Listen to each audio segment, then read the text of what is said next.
Dr. Eliza Vance rubbed her bleary eyes as she peered at the clock, 2:37 a.m.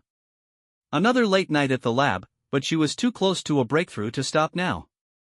Her research on quantum entanglement had led her to explore its potential connection with solar flares, a hypothesis that had consumed her for months. As she adjusted her equipment for one last experiment, a sudden power surge coursed through the lab. Eliza jumped back, narrowly avoiding a shock from her delicate instruments. Outside, the night sky briefly lit up with an unexpected aurora, a sign of intense solar activity. Unbeknownst to Eliza, this moment marked the beginning of her temporal prison. She awoke to her alarm at 7 a.m., groggy and disoriented. The morning news droned on about an upcoming solar flare, contradicting what she'd witnessed just hours ago. Puzzled, Eliza headed to the lab, eager to check on her equipment after the night's strange occurrence. The day progressed normally, filled with meetings, calculations, and more tinkering in the lab. As she worked, a nagging sense of déjà vu plagued her. Colleagues seemed to repeat conversations she swore they'd had before. Even the coffee stain on her supervisor's shirt looked eerily familiar. It wasn't until she woke up the next morning, again at 7 a.m., to the same news report about an upcoming solar flare that Eliza realized something was terribly wrong. Days blended into weeks as Eliza relived the same Tuesday over and over. At first, she was gripped by panic and disbelief. She tried everything, changing her routine, warning others about the loop, even attempting to stay awake past midnight. Nothing worked.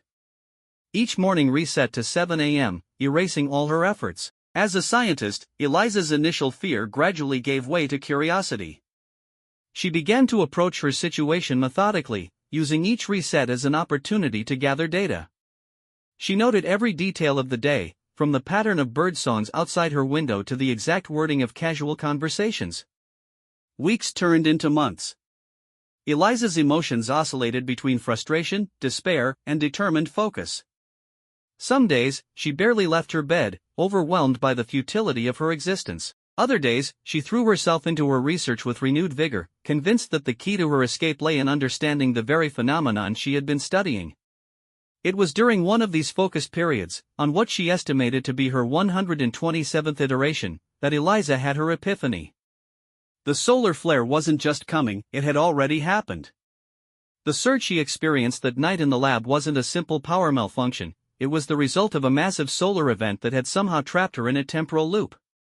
This realization sparked a new line of inquiry. Eliza hypothesized that the intense solar activity had interacted with her quantum entanglement experiment, somehow binding her consciousness to that specific point in time. With a new sense of purpose, Eliza spent the next several loops refining her theory and constructing a device to break the entanglement. She worked tirelessly, knowing that each failure simply meant another chance to try again. Finally, on what she dubbed Attempt 143, Eliza activated her device just as the clock struck 2:37 a.m., the exact moment the loop had begun. As the familiar aurora flashed outside her lab window, she felt a strange sensation, as if reality itself was shifting around her. For a moment, everything went dark. When Eliza next opened her eyes, her heart raced as she saw the clock, 7:01 a.m.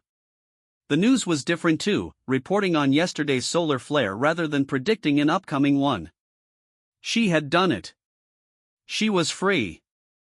As Eliza rushed to document her experience and findings, her mind whirled with implications. How many others might be trapped in loops of their own? And what other secrets of time and consciousness might her accidental discovery unlock? One thing was certain, Dr. Eliza Vance's real work was just beginning.